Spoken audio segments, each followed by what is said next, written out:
After a lot of research and time assessing our own students with their results from the PTE core exam, we've discovered 7 different PTE core exam updates that might actually be killing your score. So if you're wondering why so many people fail the PTE core exam on their first attempt, well, it might not be because of your English level, and it might actually be because they don't know the updates or they haven't done the research. So today I'll be revealing those 7 major updates and how they might be secretly killing your score. And of course, we'll look at how you can beat them or overcome these challenges. So let's dive right in, because I know these can mean the difference between a 60 and a 90 on your PTE core exam.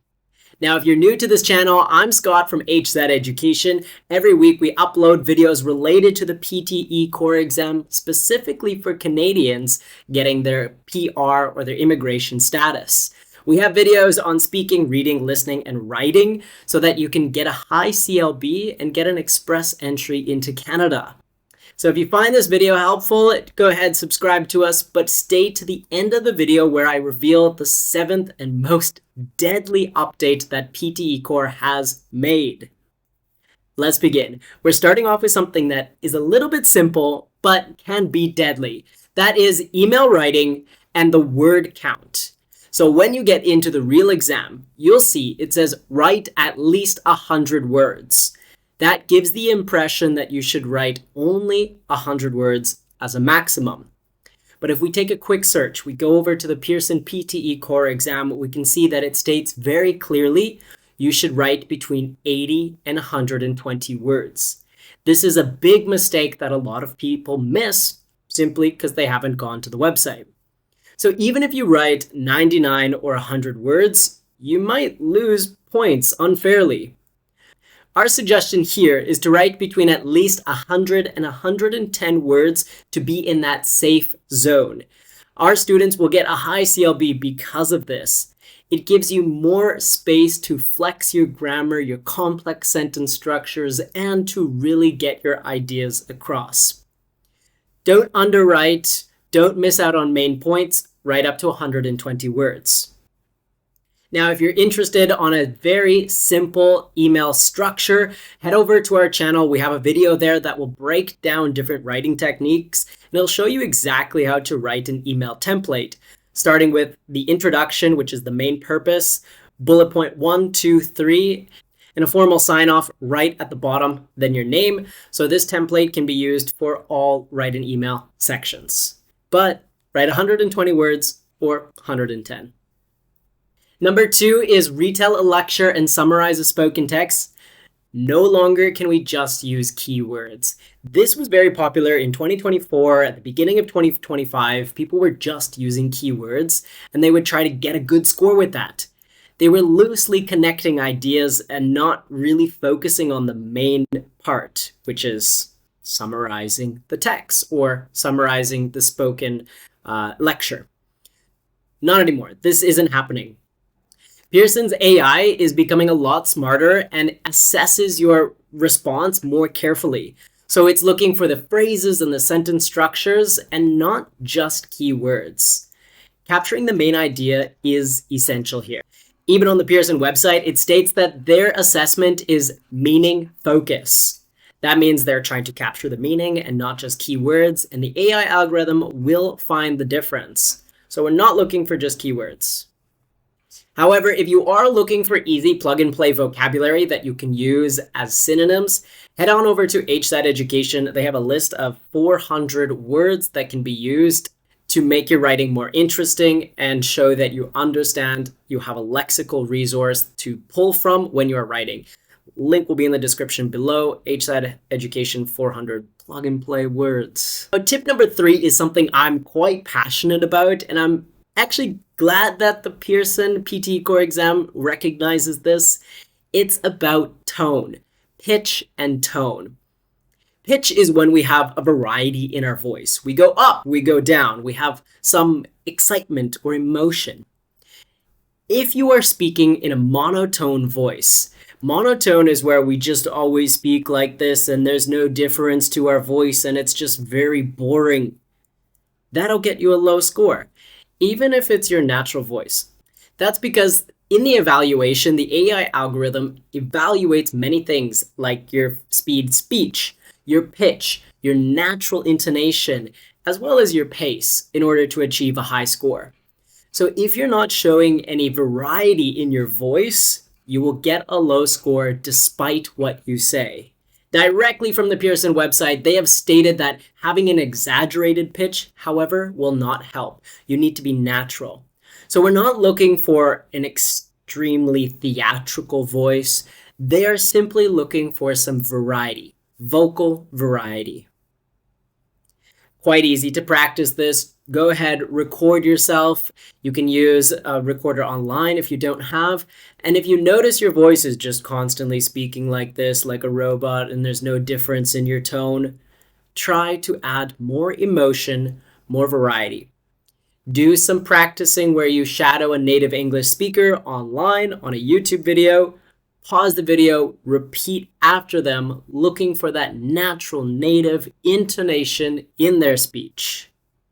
Tip number 4, be careful. Essay templates are everywhere online, and we must really watch out about what we copy.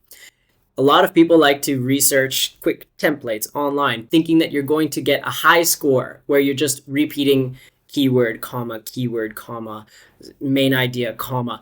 This isn't going to work, and in fact, it lowers your marks. It gives you a very outdated template, but the AI algorithm will see that it's a template. Instead, we're going to use some general structures where you can write 5 to 6 short paragraphs, mixing it up between simple, compound, and complex sentence structures. For example, in the write an email section, you should aim for 40% compound, 40% complex, and 1 simple sentence. Because the write an email is quite short, you're looking at 1 simple sentence in the entire email. The 5th update we should mention is in repeat a sentence. Following the order is now essential. It is essential. Why? AI algorithm can capture your speech much clearer than a human examiner. So if you lose words like and, but, therefore, you will lose marks. It's not what it used to be. Earlier, you can just mumble sentences together and you would still get a decent mark. Now you must repeat the sentence from beginning to end in order to get all 3 points. From their website, we can see that in order to get full 3 scores, you need to repeat the words from the prompt in the correct order. Only replacements, omissions, and insertions are counted as errors. So if you replace a word, you take out or omit a word, or you add a word, you're not going to get 3 full marks for that section. However, it is nice to note that things like pausing, hesitations, or extra material at the beginning or end do not affect the content score. They don't affect the content score, but they will affect other things like fluency. To get 5 for fluency and pronunciation, you need to be at that native-like level. Update number 6 comes to the summarize a written text. Here, we're going to keep it simple and short. 1 to 2 sentences. Online, it states that you should aim between 25 and 50 words. We are going to go on the upside of that scale. We're looking for about 40 to 50 words in order to get a high score. If you can do this in 1 sentence, even better. It'll be a strong, complex sentence structure containing all 50 words. Connecting words are really important here. Short connecting words like however, therefore, or which. I don't advise long connecting words like due to, for the point that, in conclusion, because it just wastes words and you only have 50 words. So 1-word connectors. Here it really is essential that you understand the main idea. Because we only have 50 words in order to summarize, we need to capture the main idea, the however, or main idea additionally. Pretty much we'll just have space for 2 sentences, maximum 2 sentences. So you're just looking main idea plus 1. Main idea however, main idea additionally, main idea although. 2 sentences maximum. If you could do 1, better. Now the final update that we have seen, and the one that I want to tell you about the most, is that the PTE core exam does occasionally have trial questions. Don't panic. They have been doing this for a year, but it does come up periodically where the PTE core exam will input a trial question to boost their exam, to trial out new styles. They're essentially just being an exam and being different every year. This happens specifically in the speaking section. So, summarize a group discussion and respond to a situation were two trial questions that came up towards the end of last year, and respond to a situation stuck around. Summarize a group discussion didn't. This tells us that they are constantly updating their exam, and they may use you as a test. For the purpose of these, they're often not going to affect your score because they are not scored in the exam. They come up quite randomly. It will be indicated if this is worth marks or not worth marks. So if you skip the question or you do poorly, it might lower your confidence, but not your score. Skip them immediately. If you see that it is a trial question, not worth marks, skip it. Don't waste time trying to figure out the answer. However, remember to stay focused because if it is worth marks and it's not a trial question, we don't want you just skipping past it and losing marks. Pay attention carefully. Look for the trial questions that are indicated worth or not worth marks. So there you go. Those are the 7 updates we've seen to the PTE core exam recently. They can kill your score if you don't pay attention carefully. If you found this video informative or if you're taking the exam soon, go ahead, like or subscribe to our channel. It just helps us so we can publish more content to help you. Now, before I let you go, there are 3 more things that you should be concerned about or think about before you enter the exam. Manage your time accordingly because a lot of students just run out of time and they don't submit their answer. Also, make sure to place your microphone correctly and test your microphone. Because they're using AI algorithms, if it doesn't capture your voice carefully, then you might lose marks. However, any anomalies to your speech, they do send to a human examiner. So if they just hear you slightly, they'll send it to a human and the AI won't bother with it.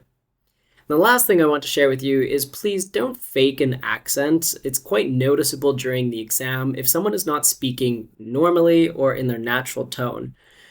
Right, with that, let's sign off on this video. Thank you for following along to the end and good luck on your exam. Bye for now.